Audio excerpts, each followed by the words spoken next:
So student, today we are going to learn about the study of a sound. In this chapter, we are studying about the sound in very thorough way. Okay, so now अभी देखो मैं आपको एक example बताती हूँ. Suppose एक loud speaker है, ठीक है, ये एक लाउड स्पीकर है. ये लाउड स्पीकर में से साउंड जा रही है, तो कैसे जाएगी? ऐसे जाएगी, राइट राइट. ये साउंड जो ये साउंड जो है वो इस तरीके से जाएगी. एम आई राइट? एम आई राइट? ये साउंड इस तरीके से जाएगी. तो आप मुझे बताओ, ओके, सबसे पहले आप मुझे बताओ how we can able to hear. हम लोग कैसे सुन सकते हैं? हम लोग कैसे सुन सकते हैं बताओ मुझे. अभी देखो, जैसे ये वॉइस है, ये देखो, ये कोई तो दो ऑब्जेक्ट जो है वो एक दूसरे को टकरा रहे हैं, राइट? तब जाके मैं साउंड सुन रही हूँ. मतलब वो अभी जैसे सपोज अगर मैंने ऐसे ऐसे किया तो ये क्या हो रहा है, यहाँ पे मैं कुछ बम्बार्ड कर रही हूँ, तो यहाँ की जो फ्रीक्वेंसी है, मतलब नॉट फ्रीक्वेंसी, यहाँ का जो मीडियम है उसके ऊपर कुछ तो चीज बम्बार्ड हो रही है और वहां से साउंड जो है मेरी तरफ रिफ्लेक्ट हो रहा है. जैसे लाइट का रिफ्लेक्शन होता है वैसे साउंड का भी रिफ्लेक्शन होता है, राइट? तो बेसिकली साउंड का जो है वो हमें बट हाँ, there is a difference between that. Light में साउंड के रिफ्लेक्शन में क्या फर्क है, कौन मुझे बताएगा? जैसे अभी देखो, जब गैलेक्सी की जब हम बात करते हैं तो वहां पे स्पेस में बहुत सारे लाइक मेटेरियल्स गिरते हैं, ये होते हैं, आपने बहुत बार सुना होगा. बट क्या उसका साउंड हमारे तक आता है? नहीं.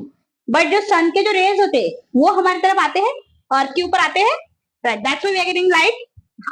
मतलब साउंड रिक्वायर्ड मीडियम, क्योंकि गैलेक्सी, स्पेस और अर्थ के बीच में बहुत ज्यादा वैक्यूम है. मतलब साउंड जो है वैक्यूम से ट्रेवल नहीं कर सकता, उसको कोई तो मीडियम चाहिए, राइट? हाँ, बट वही चीज अगर जैसे हम इस रूम में जो बात करें, क्या बाजू के रूम में जो है वो सुन पा रहे हैं? नहीं. क्यों नहीं सुन पा रहे? क्योंकि बीच में वॉल है, राइट? तो ये पास नहीं कर सकता. या अगर सपोज अगर मैं यहाँ पे वॉल छोड़ो, अगर मैं ग्लास की वॉल भी अगर क्रिएट करती हूँ तो क्या वो हमारी आवाज सुन पाएंगे? नहीं सुन पाएंगे, क्योंकि वहां पे एक ब्लॉक क्रिएट हो रहा है. अंडरस्टूड? तो बेसिकली मैं ये कहना चाहती हूँ कि जहां पे like sound requires a medium but light doesn't require any medium. ठीक है? वैक्यूम होने के बावजूद तो लाइट ट्रैवल कर रहा है, ट्रैवल कर रहा है या आपको ट्रैवल कर रहा है. समझ में? ओके. तो यहाँ पे जब ये लाइट वेव ऐसे ट्रैवल करते हैं या फिर ऐसे ट्रैवल करते हैं, देखो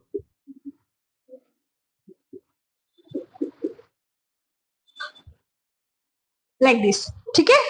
हाँ. तो यहाँ पे होता क्या है कि ये जो जहां पे आपको बहुत ज्यादा लाइट दिख रही है, ये क्या है? ये क्या है? कॉम्प्रेशन. ठीक है? ये क्या है? कॉम्प्रेशन.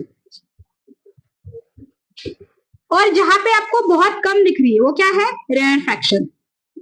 क्या ये? रेयरफैक्शन. समझ? मतलब जहां पे साउंड एक ही इसमें ट्रैवल करता है क्या? नहीं, उसके ऊपर डेंसिटी, टेम्परेचर, प्रेशर, बहुत सारी चीजें मैटर करती है. अंडरस्टूड? इसीलिए वो अलग अलग इसमें ट्रैवल करता है. समझ? अभी जैसे सिंपल सी बात, आप सपोज किसी स्विमिंग पूल में गए, ठीक है? तो आपको स्विमिंग पूल में स्विमिंग पूल से बाहर आने के बाद आपको जितनी धूप लग रही है उतनी धूप आपको पानी में जाने के बाद भी लगेगी, राइट? ऑलमोस्ट सेम धूप लगेगी आपको. बट क्या आपको स्विमिंग पूल के बहुत आप डीप में चले गए तो क्या आपको आवाज सुनाई देगी उसी फ्रीक्वेंसी से? नहीं सुनाई देगी. जब आप बाहर आओगे उस वक्त आपको आवाज बहुत हाई सुनाई देगी, लेकिन जब आप अंदर रहोगे तब आपको आवाज कम सुनाई देगी. अंडरस्टूड? तो जहां पे आपको ज्यादा सुनाई दे रहा है वो एक कॉम्प्रेशन है, जहां पे कम सुनाई दे रहा है दैट इज रेयरफैक्शन. और एक कॉम्प्रेशन रेयरफैक्शन ये आता ही रहता है, ऐसा नहीं है कि ये नहीं आएगा, ये आता ही रहता है. अभी देखो, ये जो ऊपर वाला पार्ट है उसको बोलते हैं क्रस्ट. क्या बोलते हैं उसको? और जो नीचे वाला है उसको बोलते हैं ट्रफ. Crust and trough. समझ? तो ये बेसिकली ये एक वेवलेंथ है. अभी अगर मुझे एक वेवलेंथ अगर कैलकुलेट करनी होगी तो कैसे करते पता है? ये यहां से जो जाके यहां तक है ना, ये यहां से लेके यहां तक, ये वाला जो दिख रहा है, ये जो पूरा एक सर्कल हो रहा है ना उसका दैट इज अ वेवलेंथ. समझ? ये जो पूरा एक क्रस्ट एंड एक ट्रफ, ये बन के जो एक पूरा सर्कल हो रहा है दैट इज वन वेवलेंथ. ठीक है? मतलब आप कैसे याद रखोगे? Crust plus trough is equal to one wavelength. समझ में? समझ में आ रहा है? वैसे कॉम्प्रेशन एंड रेयरफैक्शन मिलके होगी एक वेवलेंथ. अंडरस्टूड? जैसे आपको ट्यूनिंग फोक होता है, आप लोगों ने देखा होगा, एक ऐसा ट्यूनिंग फोक होता है, ऐसा यू टाइप का होता है और ये ऐसा। इसको जब भी आप किसी मेटल पे ये करते हो तो ऐसा ऐसा ऐसा ऐसा ऐसा करते रहो, ठीक है। तो वो उसकी एक वेवलेंथ, मतलब एक क्रस्ट और एक ट्रफ जब होगा तब उसकी एक वेवलेंथ होगी। और जो उसका सबसे हाईएस्ट वाला पॉइंट होता है ना, ये इसको बोलते हैं एम्पलीट्यूड। क्या बोलते हैं उसको? एम्पलीट्यूड। ये जो सबसे हाईएस्ट वाला पॉइंट है इसको बोलते हैं एम्पलीट्यूड। याद रखना, सबसे हाईएस्ट पॉइंट को क्या बोलते हैं? एम्पलीट्यूड। अंडरस्टूड? वैसे सबसे लोएस्ट पॉइंट को भी एम्पलीट्यूड ही बोलते हैं क्योंकि ये सबसे लोएस्ट है।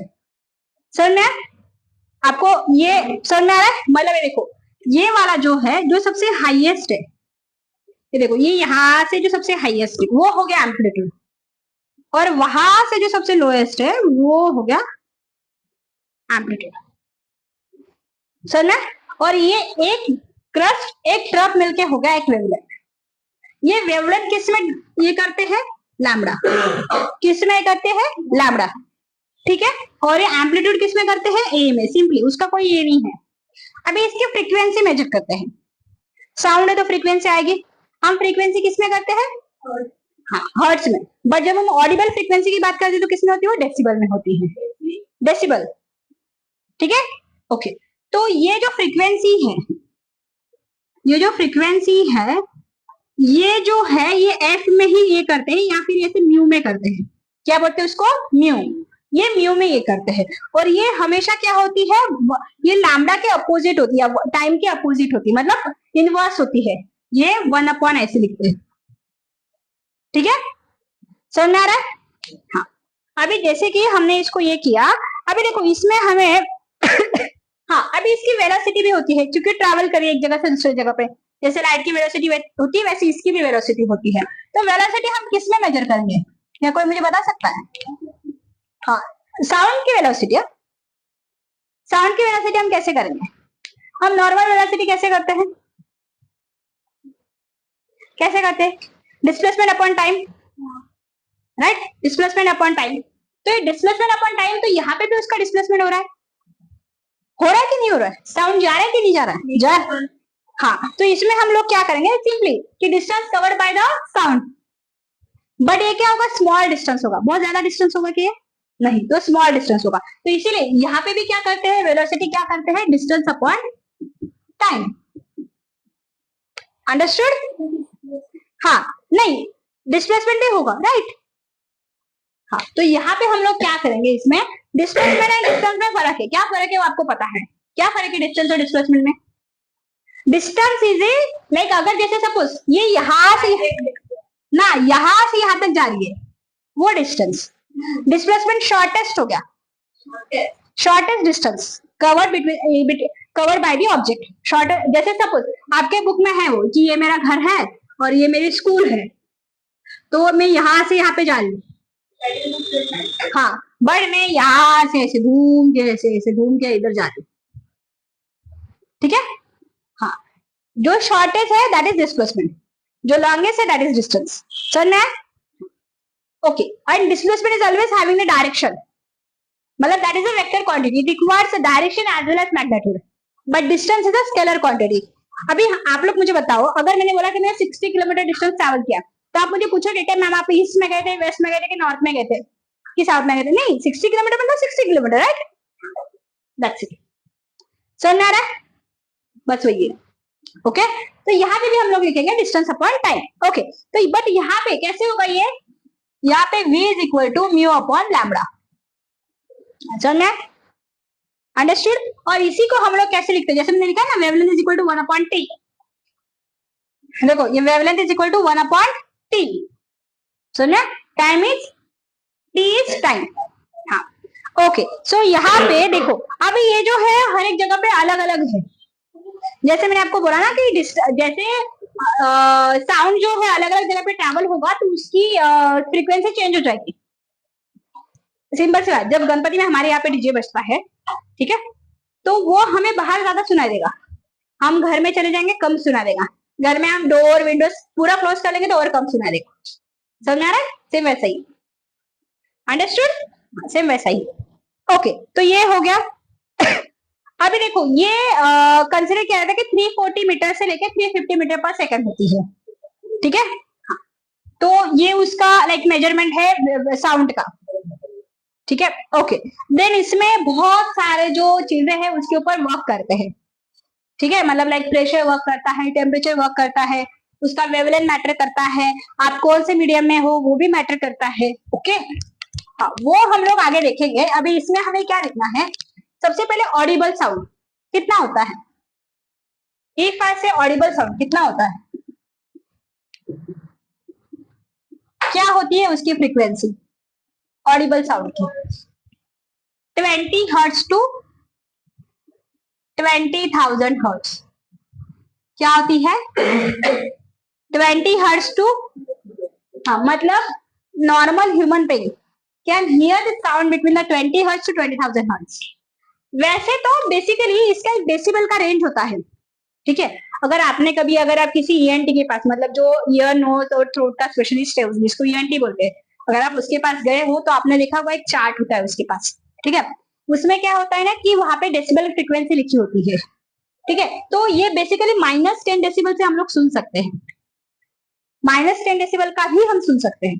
मतलब नॉट वेरी लाइक, मतलब एक्चुअली इसमें ये वाले में आते हैं जैसे कि जो लीव्स का आवाज आता है ना, आप अगर कभी लाइक विलेज साइड में जाओगे तो वहां पे लीव्स का भी आवाज आता है, जो पेड़ के ट्रीज के लीव्स होते हैं, प्लस साउंड का भी, जैसे कि जो एयर होती है उसके भी साउंड का आवाज आता है ऐसे सू लाइक दिस, ठीक है। तो वो भी हम सुन सकते हैं, but the normal human can heard 20 hertz to 20,000 hertz, ठीक है। अभी देखो इसमें आता है infra sound, infra and ultra. अभी इंफ्रा क्या होता है,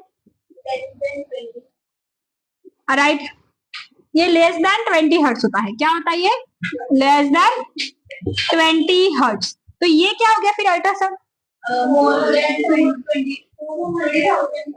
राइट। तो ये कौन से, मुझे इंफ्रासाउंड का और अल्ट्रासाउंड का एग्जांपल बताओ।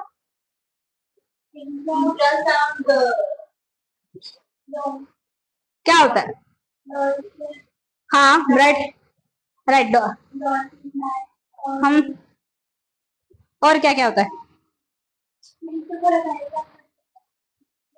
हाँ ये बेसिकली 20 के हर्ट्ज होता है, ये मोर देन 20 के हर्ट्ज मतलब 20,000 हर्ट्ज। हाँ हाँ, इंफ्रासाउंड में भी आता है, इसीलिए वो लोग अर्थक्वेक का साउंड जल्दी अपने से पहले गेस कर लेते हैं। हॉर्स, डॉग, कैट, मैट, माइस, ये जो होते हैं ना बैट्स, ये जो होते हैं अपने से पहले वो साउंड ये कर लेते हैं, दैट्स व्हाई उनको ये इसकी चीजों के बारे में पहले पता चलता है। तो जो अर्थक्वेक है वो इंफ्रासाउंड है, ये याद रखना। और जो सोनोग्राफी वगैरह होता है वो अल्ट्रासाउंड है, ठीक है।